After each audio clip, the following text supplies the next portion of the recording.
Bueno, pues bienvenidos a la novena sesión de Por una poética de la insurgencia zapatista, este ciclo del Seminario de Lectores de Jean Robert y Silvia Marcos. Bienvenidos, hoy es 18 de junio de 2024 y nos honra con su presencia Fray Julián Cruz Salva, quien va a comentar el texto La resignificación de los derechos humanos en mujeres indígenas, un análisis de sus declaraciones, propuestas y demandas. Cedemos la palabra a nuestra directora del seminario, a la doctora Silvia Marcos. Bienvenida, doctora. Buenas noches o buenas tardes. Estoy muy feliz de encontrarnos de nuevo. Este artículo mío es un artículo que se ha ido haciendo cronológicamente. ¿Qué quiere decir? Que empecé yo analizando discursos de las mujeres indígenas desde el 2002, de la primera cumbre de mujeres indígenas de las Américas, que era así como algo sorprendente, y que luego fui escuchando, recuperando las demandas o los documentos finales de varias cumbres que ha habido en varias partes de América Latina, y finalmente las últimas citas son de lo que salió en un documento de una mujer filipina de las plantaciones de arroz en una de las islas de Filipinas. Entonces, fue muy interesante cómo de alguna manera hubo siempre una sincronización entre mujeres indígenas de México, de Mesoamérica, de Venezuela, mujeres indígenas de varias partes de América Latina, y cómo cuando entro yo al Foro Internacional de Mujeres Indígenas, que es un programa de Naciones Unidas, en ese foro me encuentro opiniones de mujeres indígenas filipinas de los campos de arroz, y encuentro datos que permiten ampliar un poco más en lo que ellas dijeron, ampliar un poco más qué son los derechos humanos para ellas o cómo quieren ejercer su derecho a la tierra, que eso ¿cómo podríamos decir? Un tema muy de filo, muy, ¿cómo podríamos decir? Un tema en donde el feminismo tiene una postura, o los feminismos tienen una postura que tiene muy poco que ver con las mujeres indígenas, porque las mujeres feministas de las que yo he participado y siempre sigo participando, aunque tomo mis distancias, el feminismo principalmente reclama poder. Capítulo 6. Resignificación de los derechos humanos en mujeres indígenas. Un análisis de sus declaraciones, propuestas y demandas. Tiene una llamada de atención. ¿La vemos o seguimos? Entonces, originalmente publicado en Riesgos Socioambientales, Paz y Seguridad en América Latina, que fue editado por Úrsula Oswald y Serena Heréndira Serrano, por parte de la UNAM en el año 2018.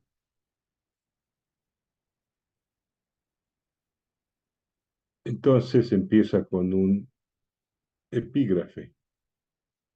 El reto principal que enfrentamos al querer escuchar y atender las reivindicaciones de las mujeres indígenas sobre sus derechos es saber comprender sus significados profundos.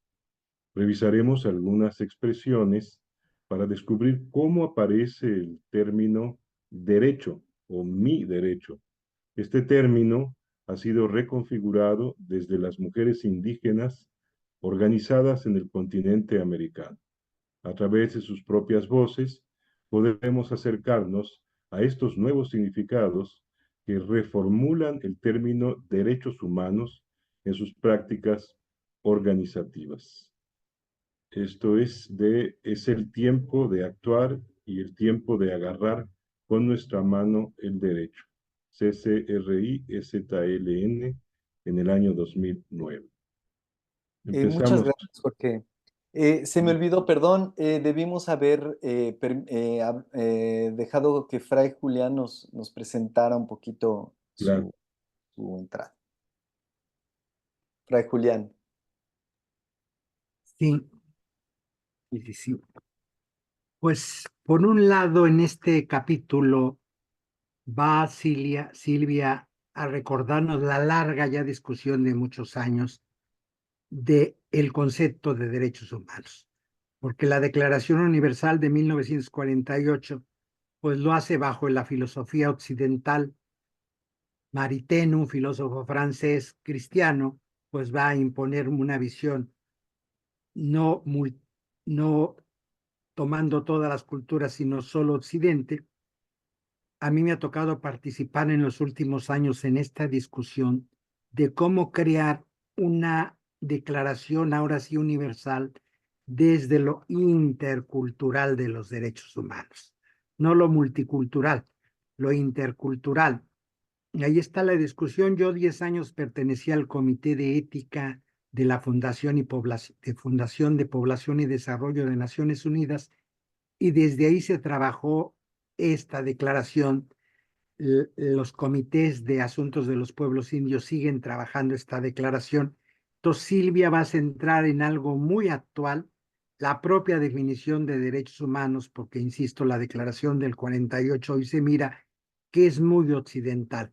Entonces, parte aquí va a estar y va a destacar en este capítulo, aparte del concepto, va la parte específica del concepto de género de las mujeres indígenas. Por otro lado, un segundo apartado será la defensa de la espiritualidad indígena, y un tercer apartado será el reconocimiento de las responsabilidades y derechos colectivos, el problema que hay entre derechos individuales y derechos colectivos.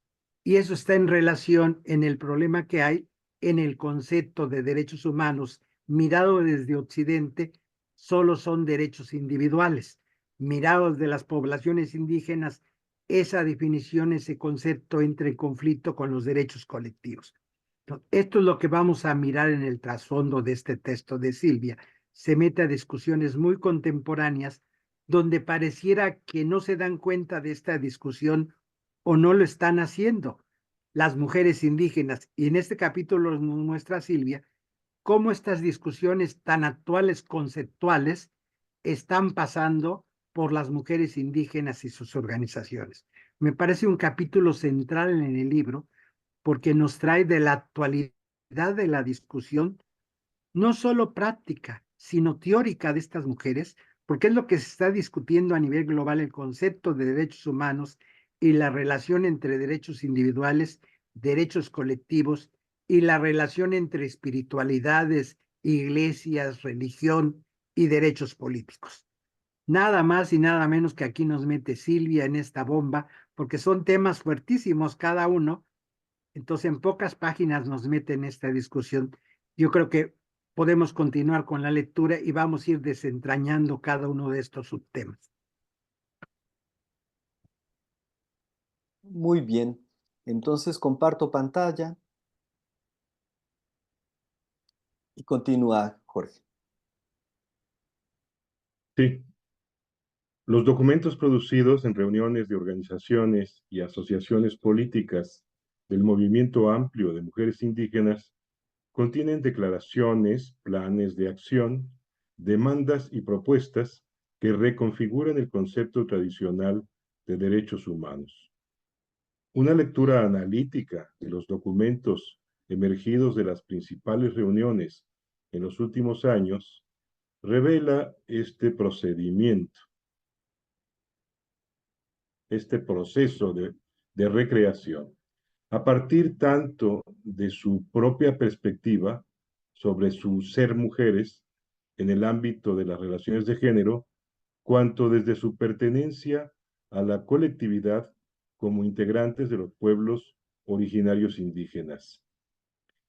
Ellas están transformando gradualmente lo que significan los derechos humanos dentro de sus luchas como mujeres indígenas. El análisis de estos documentos revela ejes en torno a los cuales los pueblos indígenas y sus mujeres están usando y recreando esta útil conceptualización en su lucha por la justicia social. Entre sus particularidades destacan una visión propia y con características específicas del concepto de género, una defensa de su espiritualidad indígena y un reconocimiento de las responsabilidades y derechos al interior de sus colectividades.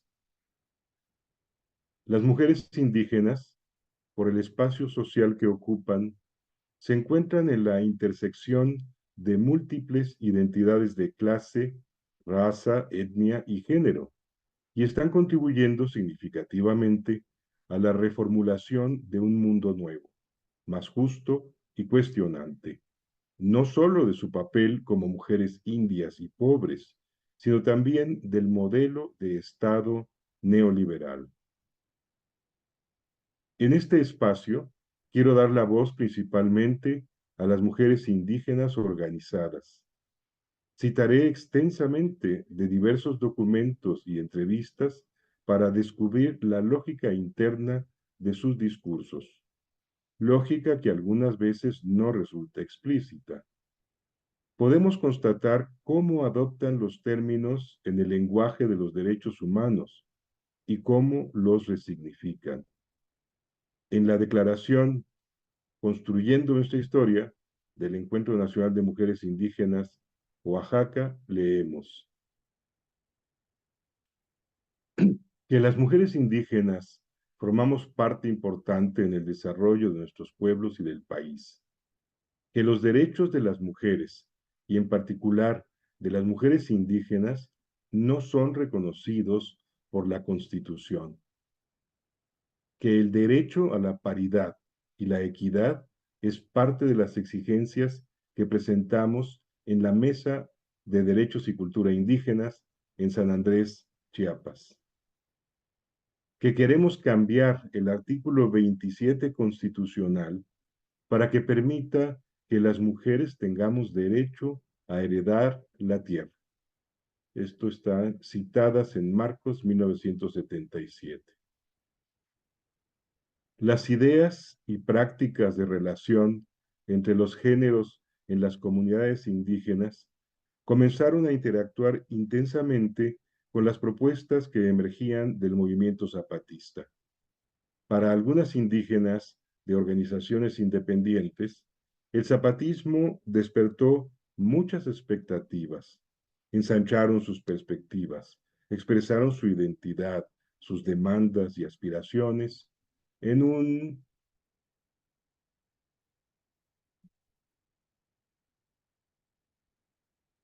lenguaje de derechos. Este lenguaje les permitió comunicarse con otras mujeres organizadas a pesar de las barreras de etnia y de clase. En los últimos tiempos se formó un movimiento amplio de mujeres indígenas que escapa a los límites de las fronteras nacionales. Son las propias mujeres organizadas quienes han conseguido expresar sus demandas en el ámbito de sus mismas comunidades, buscando cuestionar y transformar las tradiciones y costumbres que las afectan. Afirman también que desean que se reconozcan los sistemas normativos indígenas, usos y costumbres, y la autonomía en la gobernanza de sus comunidades. En este sentido, se comprende la necesidad de que sean las propias mujeres de los pueblos indígenas las que tomen las decisiones que les competen en sus espacios, y es ahí en donde ellas consiguen verbalizar sus demandas más sentidas de participación, de equidad y de no violencia. Por eso consideran importante discutir sus tradiciones y costumbres, así como analizar cuáles desean conservar o recuperar y cuáles desechar. En el marco de los derechos humanos, expande los temas de justicia social más allá del relativamente estrecho enfoque de los derechos civiles que solo pretenden el castigo del culpable.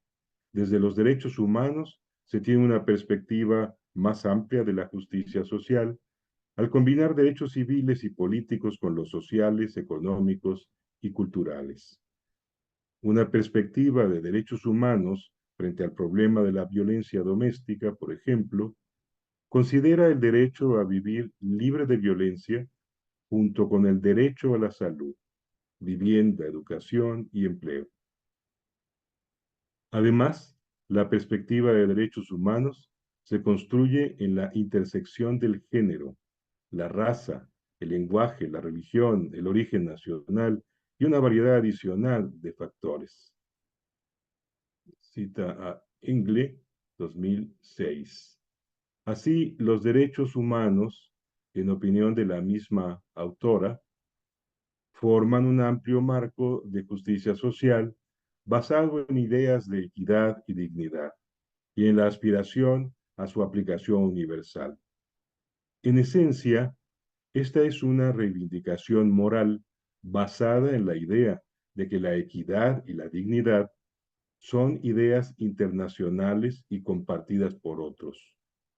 La universalidad de esta reivindicación le imprime un activo moral muy poderoso. La perspectiva desde un movimiento social implica que los derechos civiles y políticos son inseparables de los sociales, económicos y culturales. De nuevo, Engle, 2006.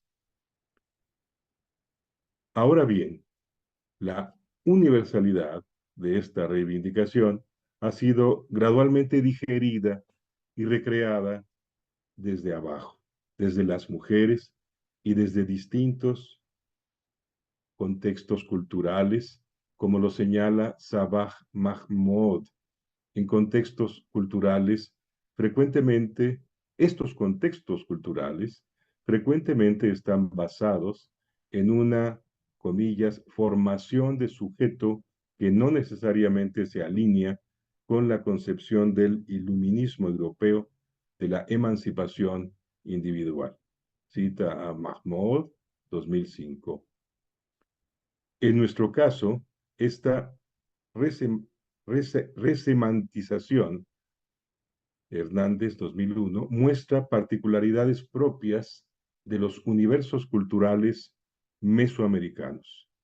Foucault, 1970, y Badin, 2011, arguyeron que cada acto del lenguaje implica un proceso dialógico, una respuesta al acto del lenguaje que le precedió. Así, el discurso, en este caso de los derechos humanos, solo existe en el contexto de discursos previos y en diálogo con ellos. Podemos así ver cómo, aunque el uso de un discurso está influido por los usos previos, es a la vez un discurso reformulado y nuevo que servirá de base para los que vendrán después.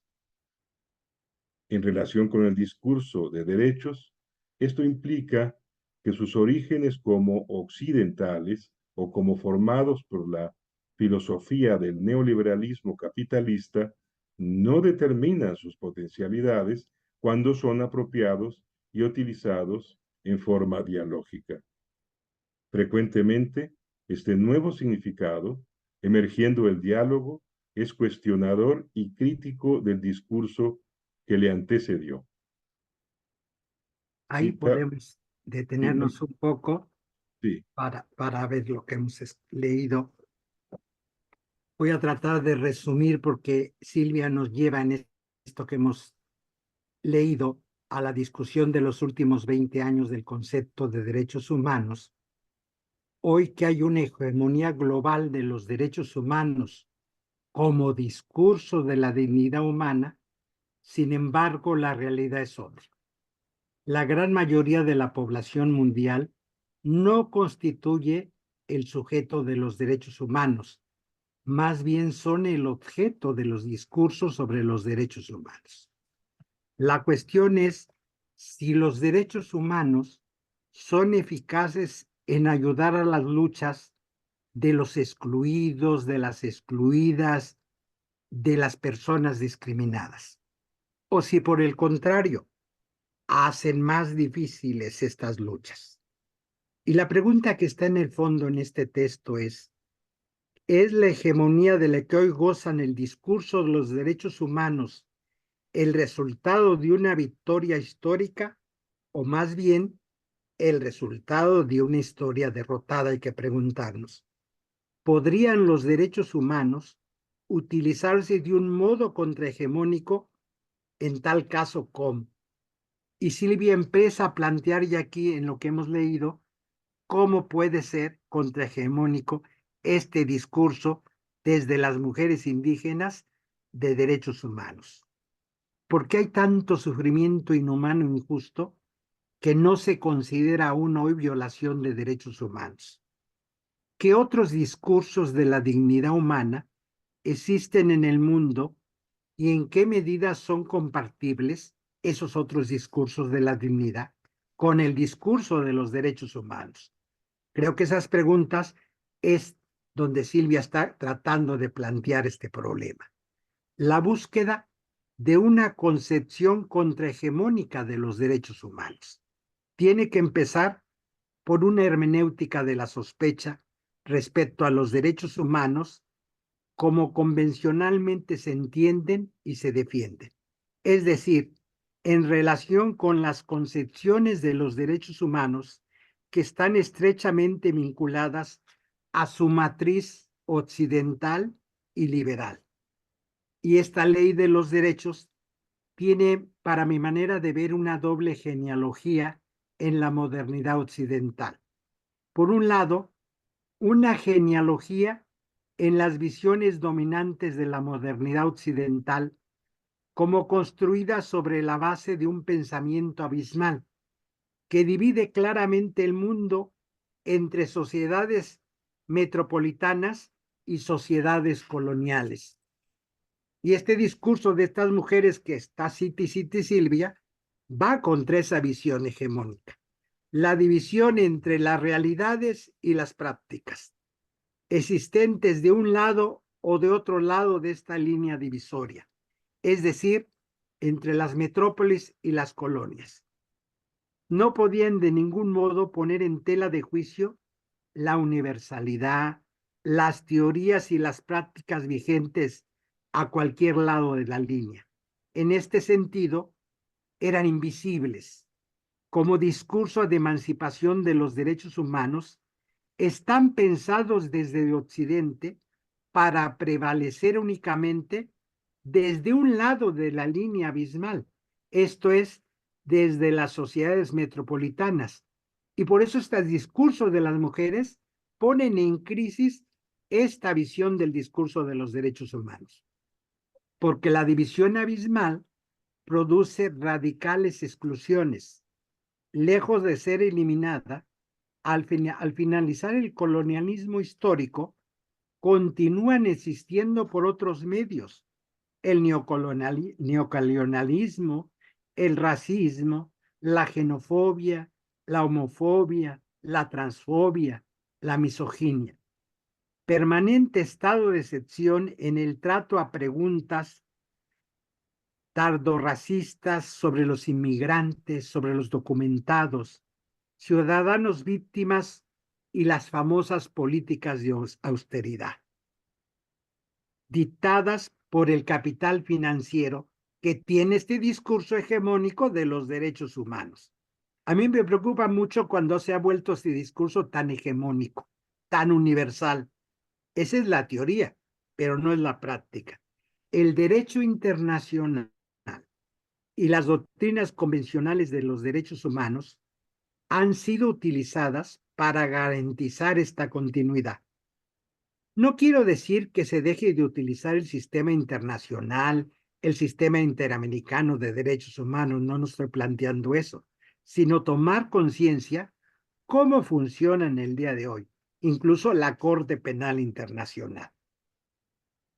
Porque la matriz liberal que concibe los derechos humanos como derechos individuales y privilegia los derechos civiles y políticos contra otras variaciones de derechos como los económicos, los sociales y los culturales. Por otro lado, la ley de los derechos también tienen una matriz no neoliberal, una genealogía revolucionaria del otro lado de la línea, que es donde se sitúan las compañeras indígenas. Tanto la Revolución Americana como la Revolución Francesa se produjeron en nombre de la ley y en nombre del derecho. El concepto de ley y derecho se adecuaba perfectamente al individualismo burgués, al auge inherente a la teoría liberal como el capitalismo. Por eso la hegemonía de la que gozan los derechos humanos tiene raíces muy profundas y su trayectoria ha sido una senda lineal hacia la consagración de los derechos humanos como principios reguladores de una sociedad justa. Esta idea de un consenso largamente establecido se manifiesta de diversas formas, como una de las cuales se basa esta ilusión de la universalidad de los derechos humanos. Debido a que son ampliamente compartidas las ilusiones, se constituyen en un sentido común de los derechos humanos convencionales. Habrá que estudiar por tiempo, no lo voy a hacer aquí, las ilusiones, la teleológica, el triunfalismo, el descontextualismo y el monoliterismo. Estas son como ilusiones del discurso de los derechos humanos. Para un momento, a quien le interese, pues le puedo mandar bibliografía donde se trabajan estas ilusiones. Yo tengo 20 años en esta discusión, soy profesor de Teoría General de los Derechos Humanos. Desde allá, esto no es clase, no los voy a aburrir, pero sí es importante para poderle sacar mucho provecho al texto riquísimo de Silvia. La última ilusión en monolitismo, negar o minimizar las tensiones de las teorías sobre los derechos humanos, incluso las contradicciones internas que Silvia señala. Por ejemplo, la Declaración de los Derechos del Hombre de la Revolución Francesa es ambivalente. Habla de derechos del hombre, no de la mujer. Y la de los ciudadanos habla de ciudadanos, no de ciudadanas. Fomenta ambigüedad, creando pertenencia a dos diferentes identidades colectivas. La humanidad, aunque solo se habla de hombres.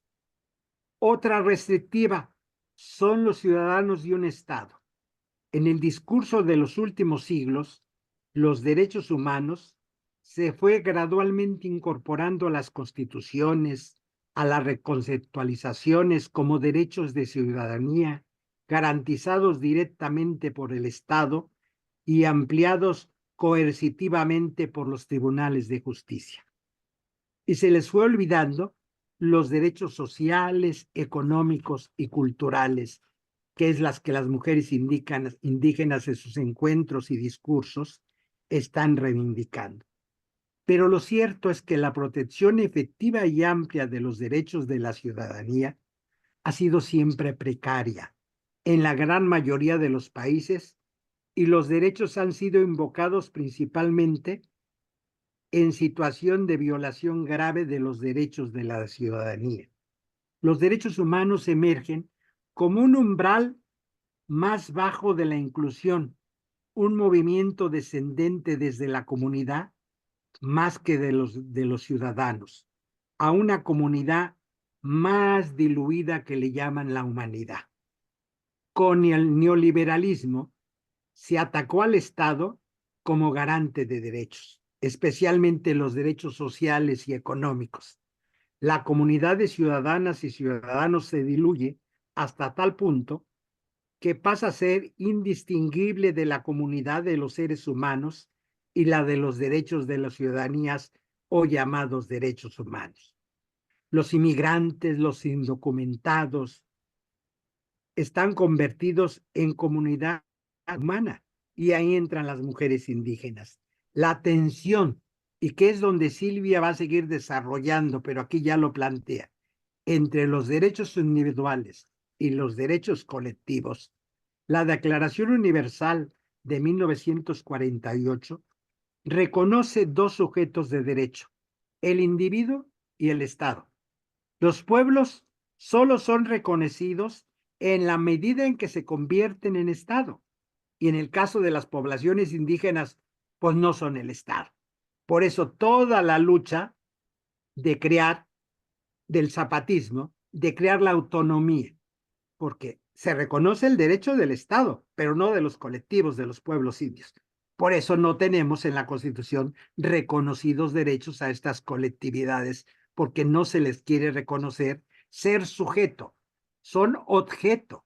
En la última Ley General de los Derechos Indígenas, los pueblos son objeto del derecho, no sujeto.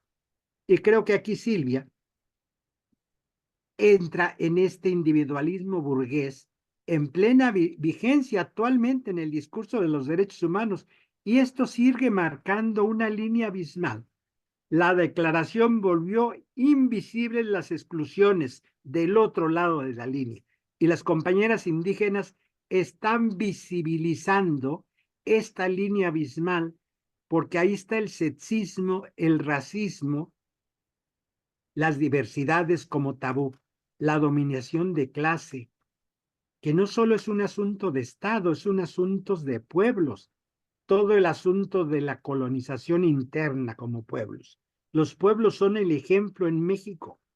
Hasta la Declaración de las Naciones Unidas sobre Derechos de Pueblos Indígenas del 2007 fue reconocido el derecho a la autodeterminación de los pueblos en la Declaración Universal, no reconocido en las leyes del Estado mexicano, aunque es firmante.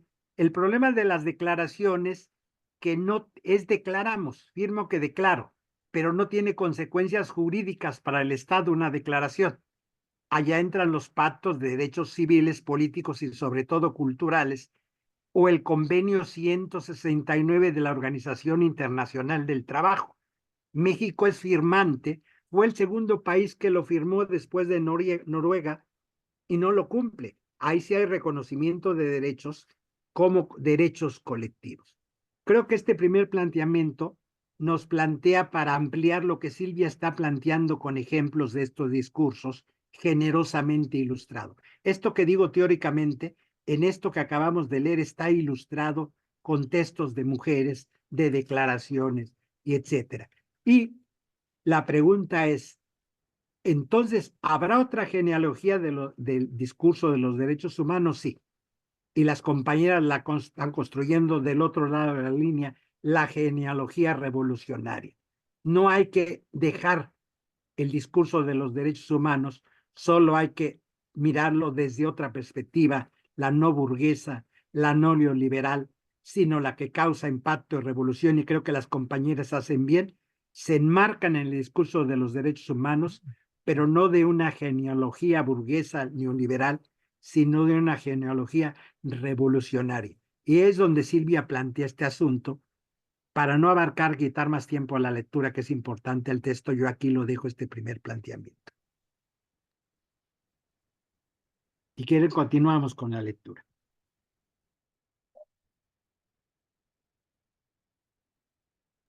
La voy a compartir.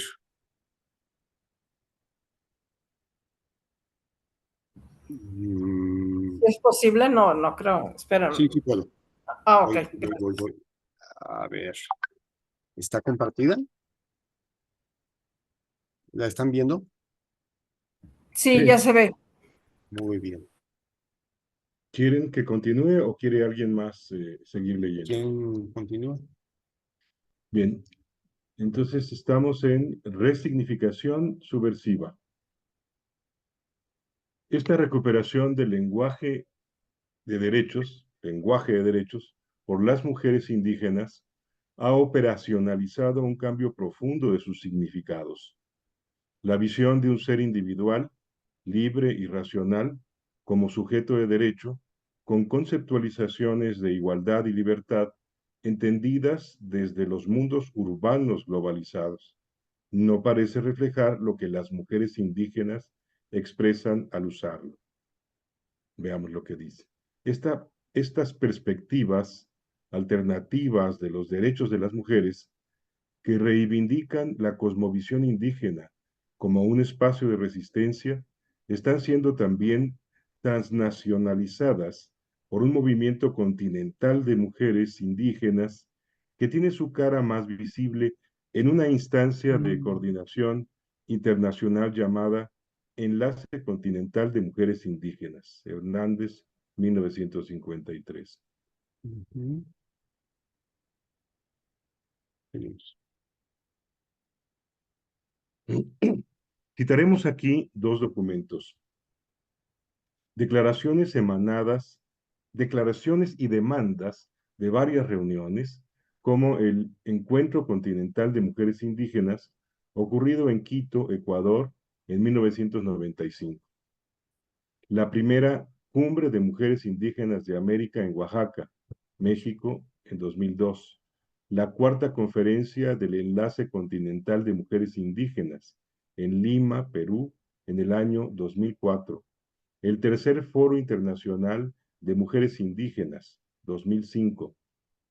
El Encuentro de Mujeres Zapatistas con Mujeres del Mundo, en La Garrucha, Territorio Zapatista, diciembre de 2007. La Cumbre Continental de Mujeres Indígenas de Abya Yala, en 2009. La segunda Cumbre Continental de Mujeres del Abya Yala, 2013. Y el encuentro los zapatistas, zapatistas y las conciencias por la humanidad en 2017. Estas instancias, a la vez que varias otras, han sesionado y emitido declaraciones, propuestas y demandas consensuadas colectivamente. Esta colección de documentos está interconectada y es interdependiente con los referentes del movimiento indígena amplio. El discurso de los derechos humanos dotó de un nuevo lenguaje moral y de un marco legal para instrumentar las demandas de los pueblos indígenas. En la declaración del Tercer Foro Internacional de Mujeres Indígenas, realizado en la ciudad de Nueva York en 2005, leemos: mantenemos que el avance de los derechos humanos de las mujeres indígenas está ligado inextricablemente a la lucha para proteger, respetar y lograr el cumplimiento de los derechos de nuestros pueblos como un todo y nuestros derechos como mujeres dentro de nuestras comunidades a nivel nacional e internacional. Recomendamos, en relación con el tercer reporte del Foro Permanente para las Cuestiones Indígenas de las Naciones Unidas, que los temas sobre las mujeres sean transversales a través del sistema de Naciones Unidas. FIMI 2005. Ellas reclaman derechos desde su especificidad, pero sin olvidar que forman parte de un conjunto que son los pueblos indígenas. Esto contextualiza de manera eminente las prioridades colectivas de sus demandas. Como lo han señalado las investigadoras María Teresa Sierra, en 2001, y Ana María Garza, 2000, el proyecto del EZLN significó para muchas mujeres indígenas una oportunidad para cuestionar costumbres malas, para hablar de derechos, el decidir sobre su cuerpo, el derecho al respeto y la no violencia contra ellas, el derecho al trabajo y a una remuneración justa, el de la toma compartida de decisiones en la familia, la organización y la comunidad, y el de la corresponsabilidad en las tareas domésticas y la crianza de los hijos.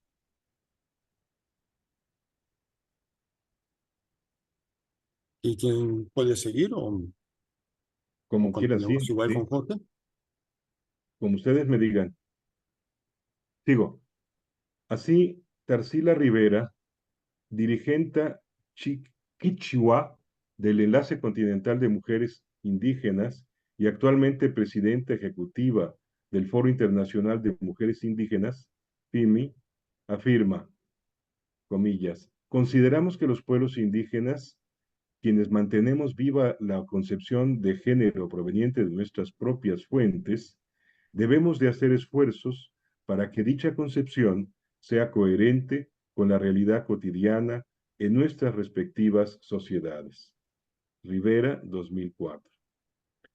La oposición a la violencia estructural, institucional y doméstica, sus derechos a la salud, a la educación, como productoras dentro de la pareja y en torno a la participación en sus localidades y organizaciones, han ido adquiriendo formas novedosas y a cada paso se reformulan los derechos o la democratización en las relaciones cotidianas entre los géneros, encontrando nuevas aristas y nuevas consecuencias y nuevos ámbitos donde expresar sus prerrogativas. Ahora, hablar de derechos es común en la vida diaria. Ese mismo lenguaje de derechos legitimó, me he perdido,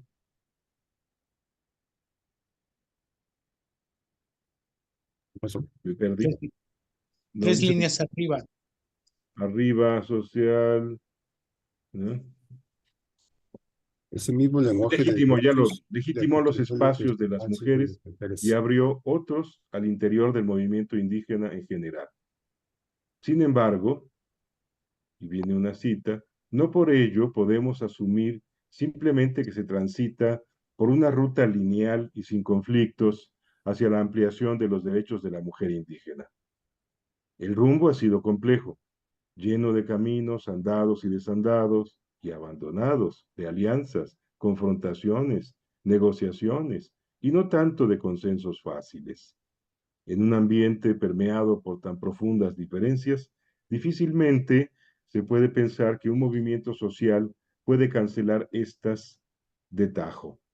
Tampoco se puede pensar que las aspiraciones de las mujeres sean producto de una comunidad de intereses, dadas por características biológicas naturales. Garza, 2000. Actualmente, explica Tarsila Rivera, es muy difícil encontrar relaciones de equidad y respeto, pues la influencia foránea, la pobreza extrema, la marginación y las formas patriarcales de relación en las sociedades dominantes generan violencia. Los varones aprendieron muy rápido dichas formas negativas, haciéndolas suyas. Estas actitudes crearon privilegios, individualismos, así como la denominada violencia doméstica. La religión occidental jugó también su rol evangelizador, haciéndonos creer que nosotras hemos salido de la costilla del varón y le debemos obediencia.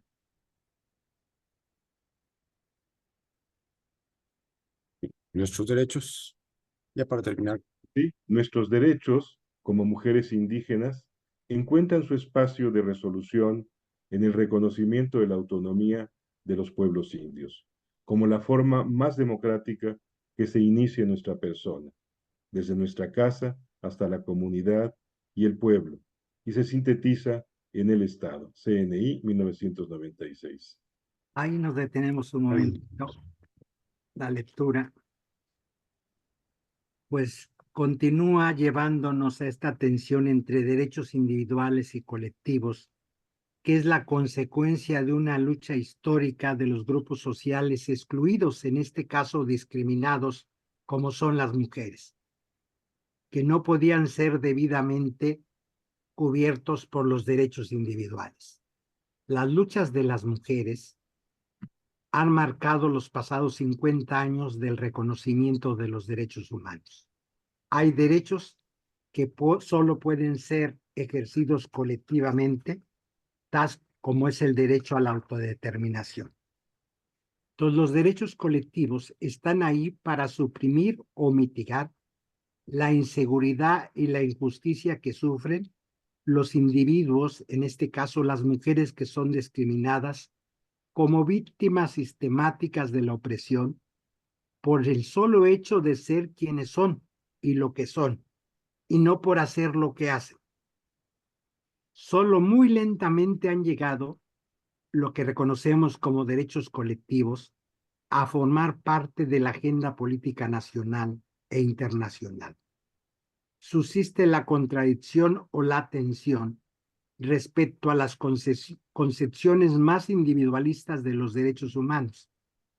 Hay que tener en mente siempre estas ilusiones cruciales del discurso de los derechos humanos para tener una construcción práctica contrahegemónica de los derechos humanos, lo que están haciendo estas mujeres, especialmente cuando deben basarse en un diálogo con otras concepciones de la dignidad humana, como es la concepción mesoamericana y de las prácticas en su defensa. Entonces, es decir, en esta discusión del pensamiento de derechos convencionales a entrar a una discusión de derechos más contrahegemónicos, carecemos a veces de herramientas teóricas o analíticas que permitan tomar una posición respecto a los movimientos emancipatorios. Y en el caso de las mujeres indígenas, pues estamos viendo claro un ejemplo de movimiento emancipatorio, porque se tiende a aplicar de una manera uniforme las mismas recetas abstractas, y estas mujeres no están haciendo eso en estos discursos, están buscando recetas prácticas, no aplicar la conceptualización antigua. Y aquí es donde está la riqueza, y para mí lo atractivo de la construcción futura no está dado, se está construyendo. Y Silvia pone el dedo en el renglón con esto, por eso da citas y citas, a mí me parece maravilloso, de declaraciones de mujeres, porque no lo construye ella, lo toma de estos discursos. Estos discursos son una construcción contrahegemónica del concepto de derechos humanos. Es muy fuerte, no sé si nos estamos dando cuenta de lo que Silvia nos está presentando. Es otra reconceptualización nueva del discurso, que no sea solo discurso, sino sea práctica de los derechos humanos. Si quieren, continuamos la lectura. Sí, Invito a que otra persona continúe leyendo para sí. darle Fray sabor al caldo. Julián, ya son las 8, Fray Julián. ¿Seguimos así o hacemos paso a la tertulia? ¿Cómo lo ves? Sí. Lo que pasa es que nada más tenemos programado para el 2 de julio a Jorge, entonces al menos tratar de leer lo más posible, ¿no? Porque pasaríamos a otro capítulo. Ok, bueno, voy a compartirlo nuevamente esto.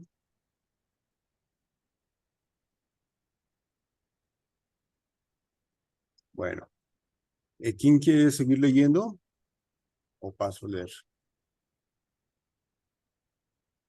Por favor, Enrique. Bien. Crítica de las mujeres a formas y mecanismos de exclusión. En el tercer Congreso Nacional Indígena, en Nurio, Michoacán, con la presencia de las comandantas zapatistas, mujeres provenientes de 30 pueblos indígenas expresaron sus demandas y el interés de garantizar sus derechos de género y de participación en sus comunidades y pueblos. Sierra, 2001, página 19. Enarbolaron, además de sus propias demandas como mujeres, las demandas indígenas en su papel de actoras sociales específicas, en su condición de género y a la vez como integrantes de sus colectividades. Su liderazgo en este congreso dejó una huella imperecedera. El papel de esta... Un momentito, es que no estamos viendo en la pantalla el texto, perdón. ¿No? ¿Está viéndose otra cosa? Sí, algo de cuentas. A ver, voy a ver. Cambiaste de pantalla. Sí, cambió eso. Está una pantalla tuya en vez del texto. Sí, a ver, voy. Ya se me fue. Ahí está, aquí. Ya. ¿Ahora sí se ve la lectura? Sí. Sí. Ya, bien. gracias. Muy bien, voy.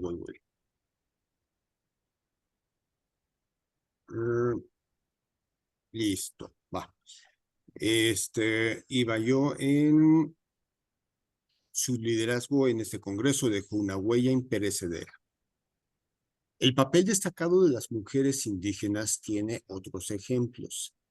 Frente a la violación de los derechos humanos de los indígenas en regímenes dictatoriales, fueron las mujeres mayas de Guatemala quienes se organizaron inmediatamente para denunciar al mundo los abusos y violaciones al pueblo.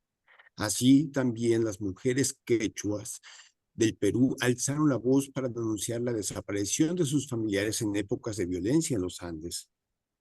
Las indígenas migrantes que se encuentran en los barrios populares son las que inician las organizaciones de barrios y luego dan vida a organizaciones como son los comedores populares. En el caso de Nicaragua, las misquitos estuvieron presentes en la revolución para defender el derecho de los pueblos indígenas y sobre todo en la lucha por la autonomía.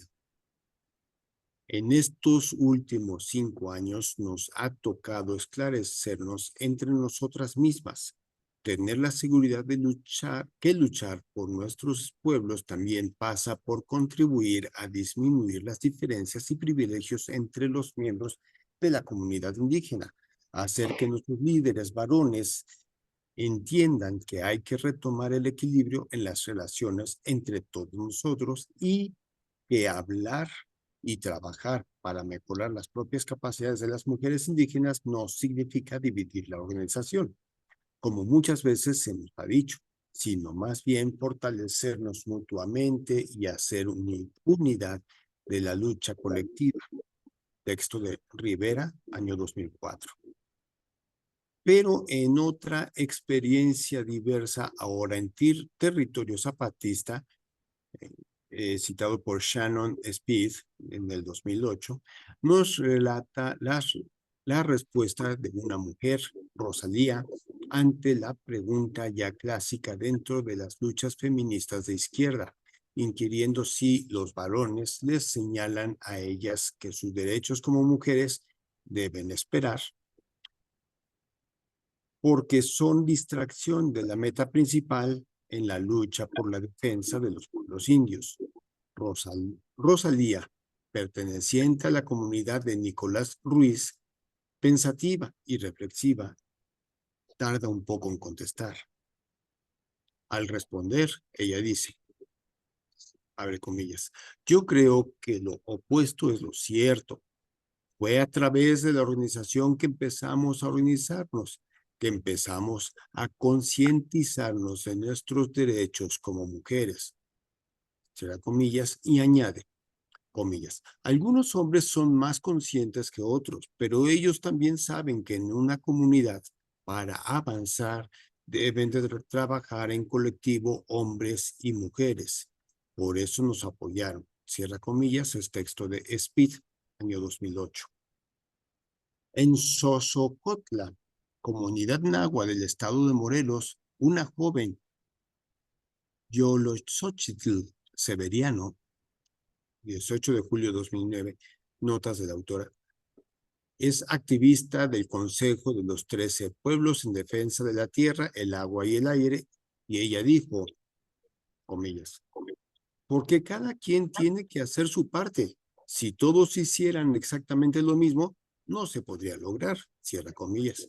Así expresó las constricciones y amplificaciones de una lucha por los derechos de las mujeres cuando ellas están inmersas en la colectividad.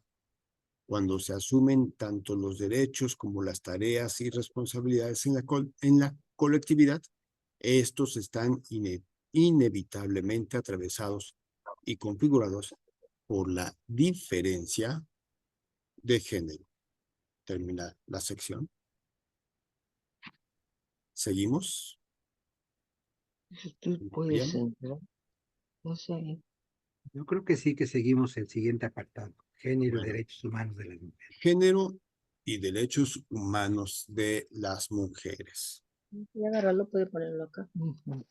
En el resumen ejecutivo sobre género desde la visión de las mujeres indígenas de la primera cumbre de mujeres indígenas de las Américas, Fundación Rigoberta Menchú 2003, se evidencia la búsqueda de un puente necesario con las luchas del movimiento amplio de mujeres. Empleando el concepto de derechos humanos se reconocen ciertas comunalidades, sobre todo con respecto a la lucha en contra de la violencia de género, pero también serias diferencias. Los desencuentros entre el movimiento amplio de mujeres indígenas y el feminismo son interpretados por aquellas como, permítanme un momento. Sí. Los desencuentros entre el movimiento amplio de mujeres indígenas y el feminismo son interpretados por aquellas como producto de la pertenencia a una etnia y a una clase social. Por otro lado, en relación con las particularidades de su concepción autóctona de género, se establece otra gran división. Tarsila Rivera me envió una carta en abril de 2004 pidiéndome que participara en la 4ª reunión del Enlace Continental de Mujeres Indígenas. En su misiva se explicaba cuál era el valor que ella veía en mi participación. Para que nos ayudes a desprejuiciar ese concepto de género desde nuestra visión indígena. Esa era la cita. Como bien es sabido, las múltiples teorizaciones sobre la construcción del género han sido aportadas en gran medida por teóricas feministas de tradición intelectual del norte geopolítico. Algunas de estas teorías no son aplicables a los pueblos indígenas.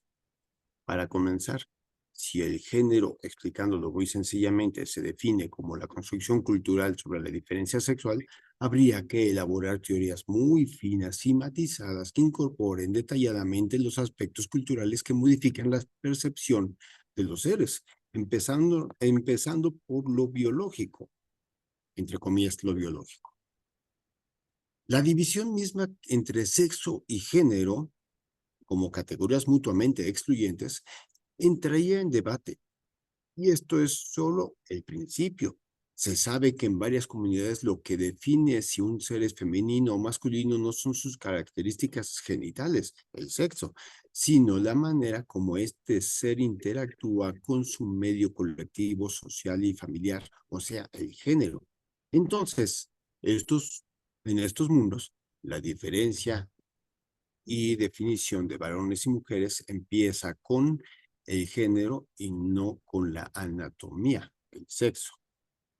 Citando a Moore, 1994, o referencia de Moore, 1994. Bien, lo que quisiera enfatizar aquí es aquello que expresan de incomodidad y rechazo a las mujeres indígenas cuando se les hacen propuestas de justicia de género, desde el contexto de las mujeres urbanas. Algunas referencias al documento de género de la cumbre en Oaxaca pueden darnos pistas para saber en dónde se sitúan ellas en sus relaciones con los varones de sus comunidades. Así también sabremos respetar sus prioridades y sus especificidades. El género en los mundos mesoamericanos indígenas está concebido principalmente en el marco del concepto de dualidad. Todo el universo se rige en estos términos. Masculino y femenino son complementarios. Sin embargo, al reclamar como parte de sus derechos el derecho a la forma en que su cosmovisión concibe el género, revelan el lugar del que emanan sus luchas. Y la dualidad es una referencia. La dualidad como teoría existe en nuestra cosmovisión y en nuestra costumbre. Pero en la práctica se ven muchas situaciones donde solamente el hombre decide.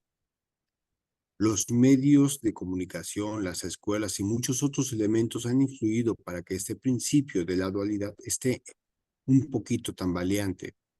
Esto es cita de la primera cumbre de mujeres indígenas de las Américas, año 2002. Este es el espacio simbólico que ellas quieren recuperar, revitalizar, en vez de transitar hacia la manera en que las mujeres urbanas enmarcan el género en sus reivindicaciones. Las mujeres indígenas están muy activas, reconceptualizando todas las costumbres que atentan contra la dignidad de las mujeres. Violencia de todo tipo, obligación de casarse por arreglos familiares, desprecio por su condición como mujeres, desde que, entre comillas, desde que somos niñas piensan que no valemos, cierra comillas, decía la comandante Esther en el recinto de la Cámara de Diputados en 2001. Pero esa evaluación menospreciadora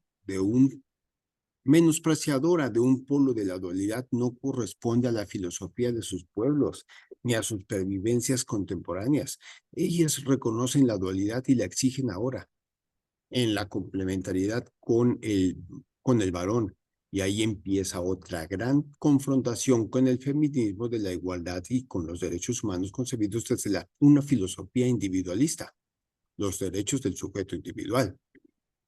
El sujeto de derecho es un ser independiente y no interdependiente como lo es en los pueblos indígenas, donde la interconexión no solo existe entre varón y mujer, sino también entre las colectividades más amplias como la familia extensa, la comunidad, el pueblo y, aún más allá, unos seres de la naturaleza toda. Se abren comillas. Nosotras, como mujeres zapatistas, estamos ejerciendo nuestro derecho y libertad de participar en nuestro gobierno autónomo, de mandar obedeciendo, y vimos que es un espacio para nosotras, para la construcción de una sociedad nueva. Se cierran comillas, esto es de la subcomandante Galeano. El subcomandante Galeano, 2016. ¿Sí? Bien. En el encuentro de mujeres zapatistas con mujeres del mundo en el Caracol de la Garrucha en diciembre del 2007, escuchamos a las mujeres expresarse así. Son varias citas. Luchar junto a ellos. Podemos caminar juntos, compañeros y compañeras. Que tengamos respeto, hombres y mujeres. Tengamos unidad. Que caminemos juntos. Nuestra lucha no es solo para nosotras las mujeres indígenas, sino para todos los pueblos indígenas y no indígenas. Yo como niña tengo derecho a todo. Cumplo 9 años el 8 de enero del 2008. Yo como niña tengo derecho de hacer lo que yo me gusta. Estas son notas personales del 2007.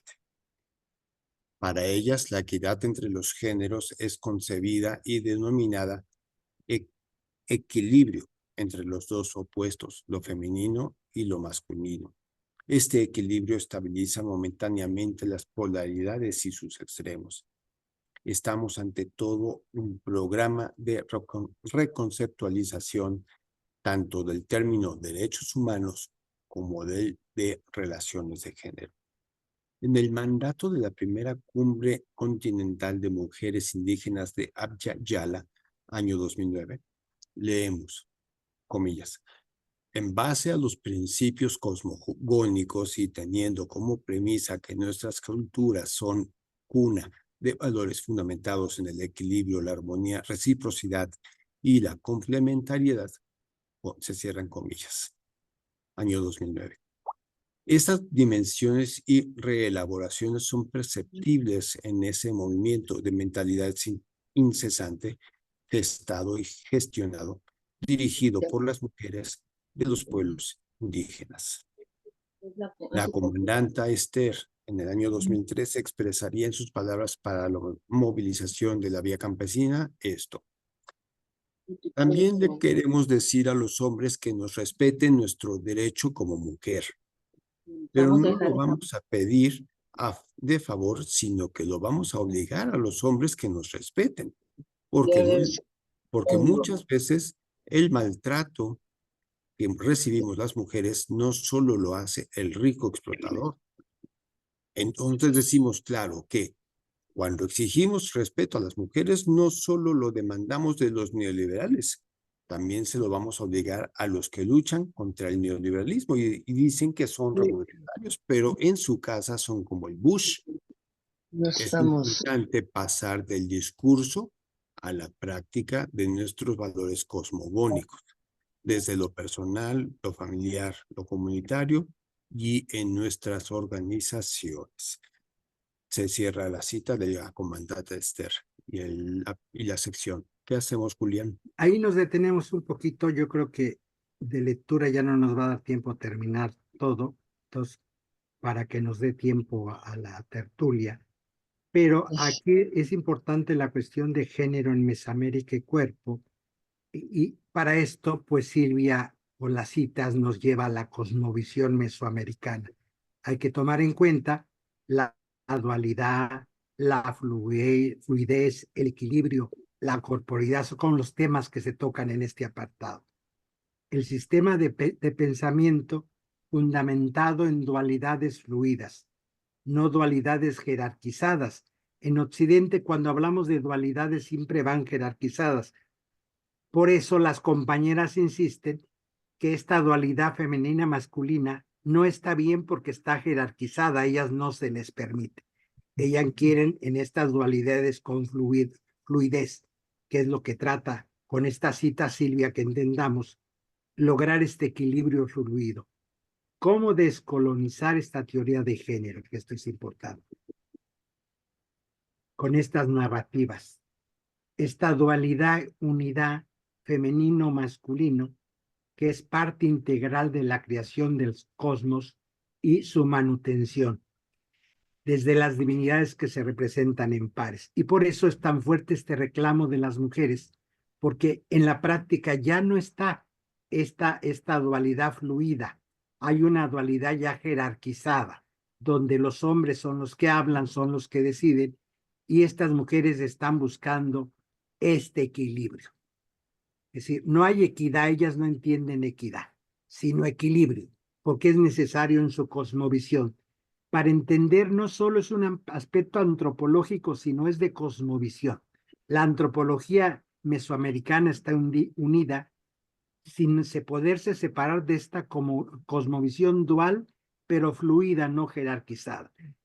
Yo creo que con esto que señalo se puede entender muy bien esta parte del artículo precisamente que amplía y por qué la lucha tan fuerte de las mujeres que señala Silvia con unas citas y con otras citas. Yo creo que podemos abrir a la tertulia porque han sido temas riquísimos y este que conlleva mucho de lo que el libro ha estado hablando. Por eso no insisto más, porque el libro en general ha estado hablando de estos temas de dualidad fluida y cosmovisión. El anterior de derechos humanos como que era muy específico, pero esto es lo general que el libro nos ha ido llevando en todos los capítulos. No sé si Silvia desea opinar ahorita o más tarde. No se oyen, me oyen. Aquí me están oyendo.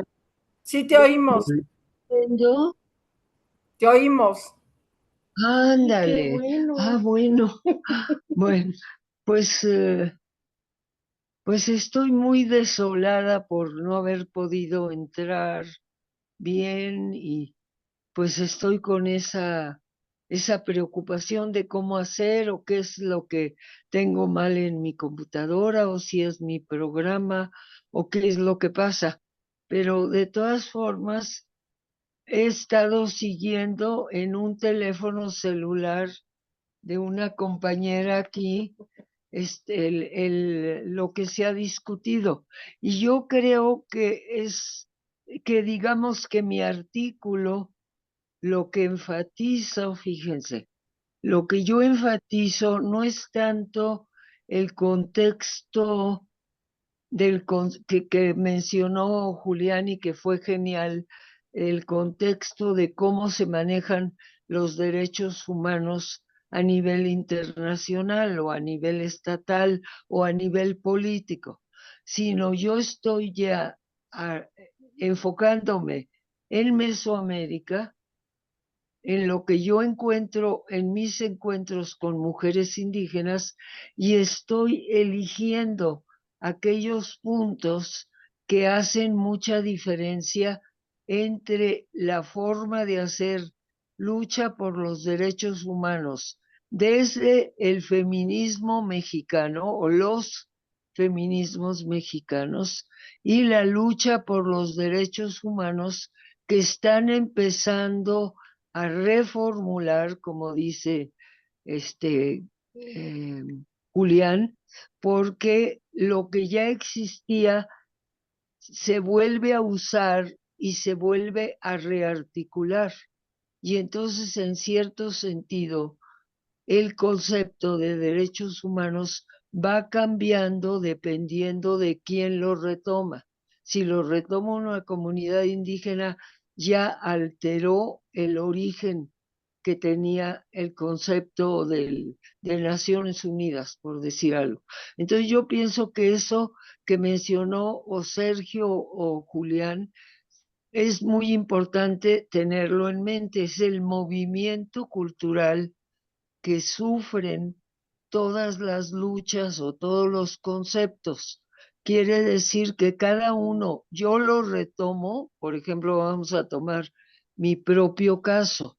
Yo retomo este concepto de derechos humanos y a la hora que lo retomo desde los mundos indígenas, citando a las mujeres indígenas, de repente salen caminos y salen interpretaciones y salen formas de lucha para defenderlos que son muy ajenas al origen exacto, formal de Naciones Unidas de lo que son los derechos humanos, sobre todo muy diferente, como decía Julián al final, muy diferente de ese concepto hegemonizado, porque ahora está peor de hegemonizado, peor de recortado, peor de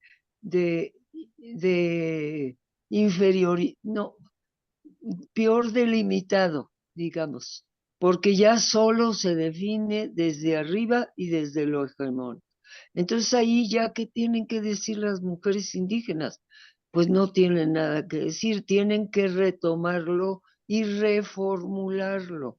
Por eso el título de mi artículo es así: reconsiderando, reconfigurando, porque están reconfigurando o recreando ese concepto de derechos humanos simplemente por ejercerlo, porque cuando ellas eligen qué quieren defender y que ellas consideran que son los derechos humanos, no son los derechos humanos hegemónicamente definidos. Son los derechos de ellas, como decía la niñita en la garrucha. Yo tengo derecho a hacer lo que yo me gusta, como hablaba. A mí me encantó cuando la oí. Lo que yo me gusta, pues claro, están abogando por tener tiempo para jugar, ¿por qué? Porque hay una normatividad que se los impide. Y entonces ella, ¿en dónde ve los derechos humanos coartados? Pues muchas veces en la normatividad dominante, hegemónica que hay en la familia.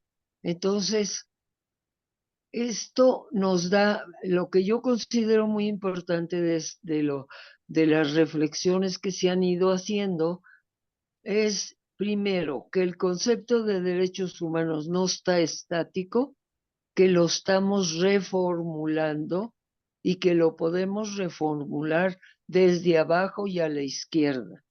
Eso es lo primero. Y segundo, que este concepto que se puede reformular ya está siendo reformulado desde las mujeres indígenas de Filipinas, las mujeres indígenas de Perú, de las mapuche de Chile, las mujeres indígenas nahuas de acá del centro de México. Entonces, lo que yo trato de hacer y lo que yo traté de hacer es estar escuchando, siempre escuchando muy cuidadosamente, para ver qué nuevo camino abre la comandanta Esther o la comandanta Ramona o la comandanta Trini, cuando ellas retoman la voz y hablan y exigen y demandan. Ahí vienen derechos que no caben exactamente en las naciones, en el concepto de Naciones Unidas, pero que son derechos tan importantes o más importantes porque vienen de abajo y del silencio que han tenido las mujeres indígenas, los indígenas, pero especialmente las mujeres indígenas. Por eso el apertura de que hablen los pueblos indígenas, lo que ha dado es que las que hablan son las mujeres. O sea, yo nada más veo el movimiento de Ecuador, lo que hay en Bolivia, lo que hay entre las mapuche, y yo lo que veo es que lo que ha habido es una prominencia y prevalencia de discursos de mujeres adentro de la comunidad indígena, adentro de estar contextualizadas como pueblo indígena, como pueblo originario. Pero son las mujeres las que toman la iniciativa, son las mujeres las que dominan los discursos, porque son ellas las que opinan más que los varones. Entonces, allí puede haber muchas interpretaciones, pero yo creo que es lo más rico que pudimos sacar de este seminario, es el movimiento que tiene permanente el concepto. Es un movimiento que no está, un concepto no estático, entonces que está moviéndose. Y ahí es donde puede haber la influencia de las gentes que estamos abajo y a la izquierda para que cambie y para que sea inclusivo. Yo diría que esas dos cosas son lo que hay que guardar y pues guarden las citas que yo hago, porque si necesitan comprobar algo, pues no citen a un señor que definió el concepto de derechos humanos desde el pensamiento hegemónico. Mejor citen a una de estas mujeres que yo cito para que vean otra forma de definir y desde abajo y desde lo femenino y desde lo indígena. Y ya con esto, muchas gracias. Muchas gracias, Silvia. ¿Quién desea opinar? ¿Quién quiere contribuir más?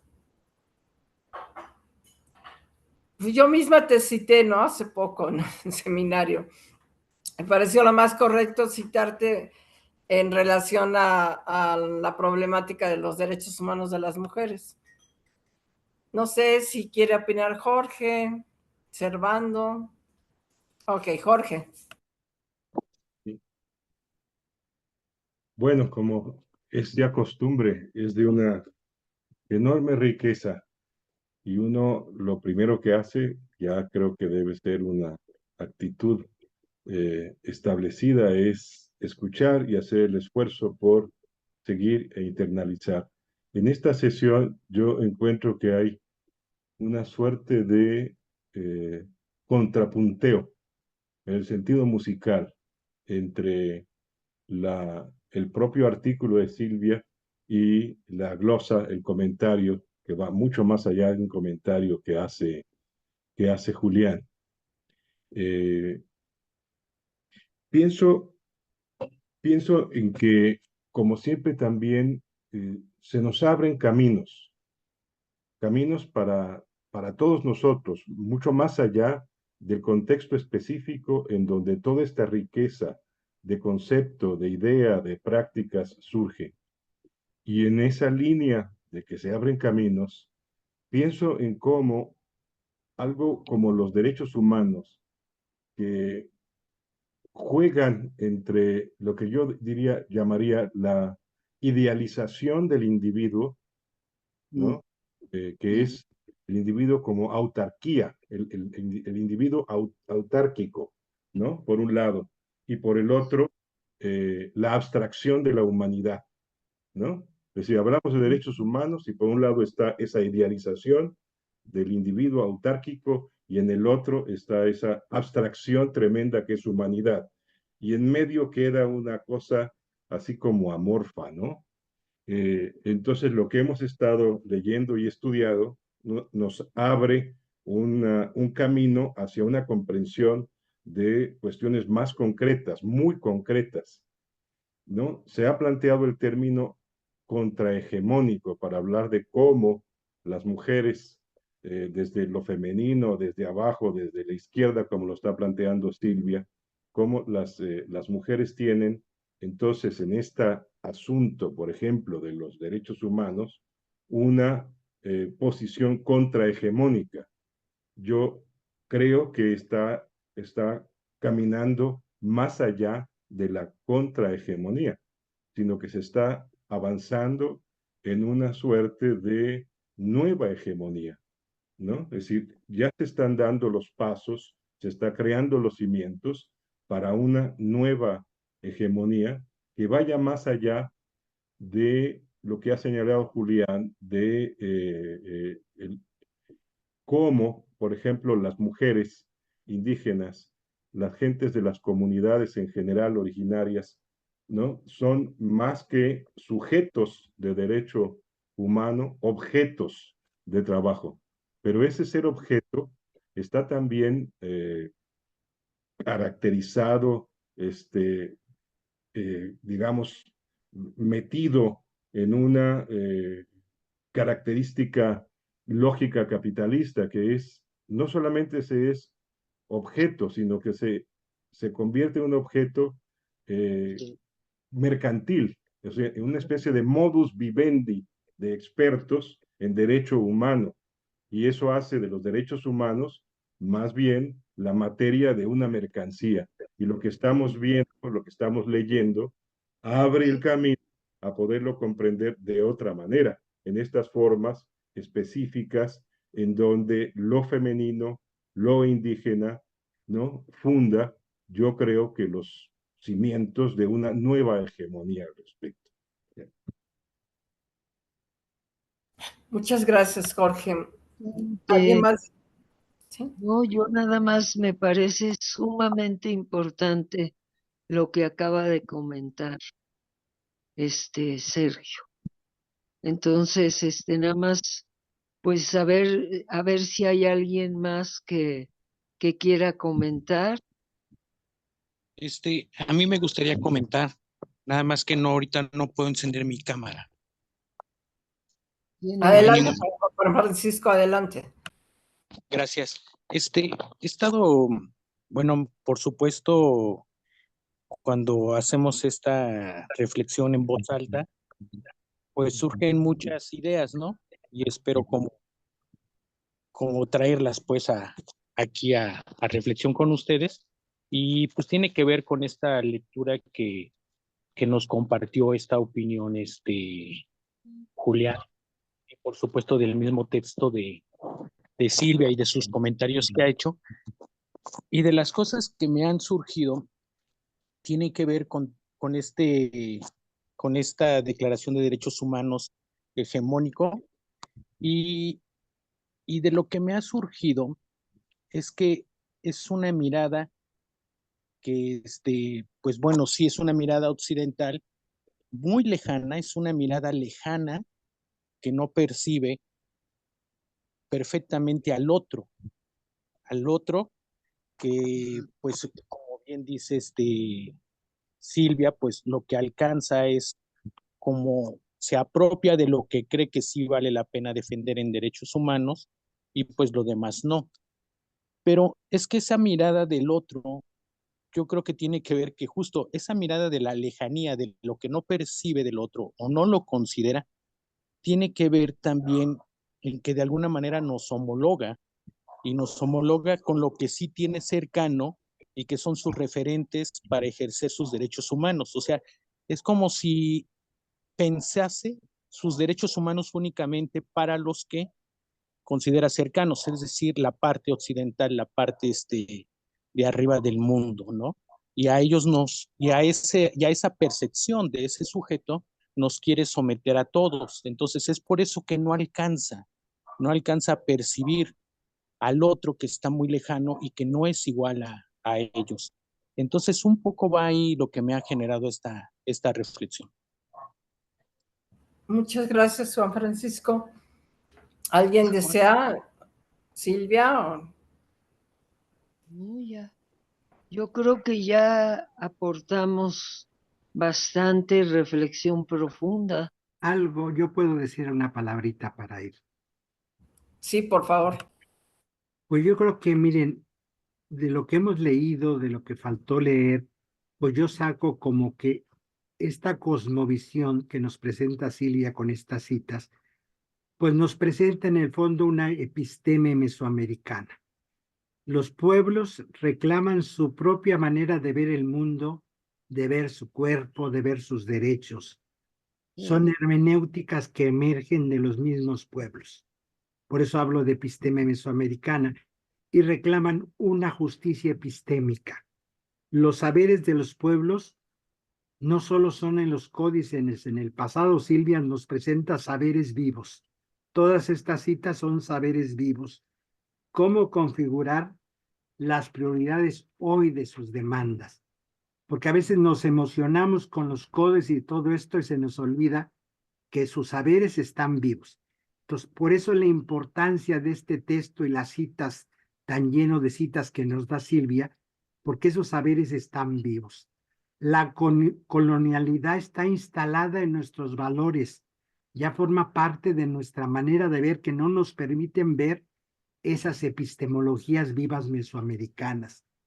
Hay que desmistificar, y es lo que hace Silvia y lo celebro en este artículo, y denunciar cómo hemos absorbido esos valores coloniales.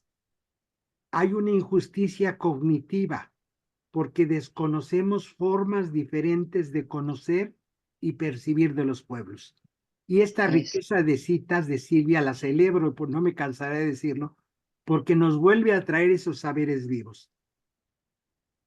Lo que consideramos retrasados, no modernos, resulta ser que son epistemes. Entonces, lo que hace Silvia es precisamente una justicia epistémica, y yo lo celebro desde lo profundo de mi corazón y le agradezco este texto.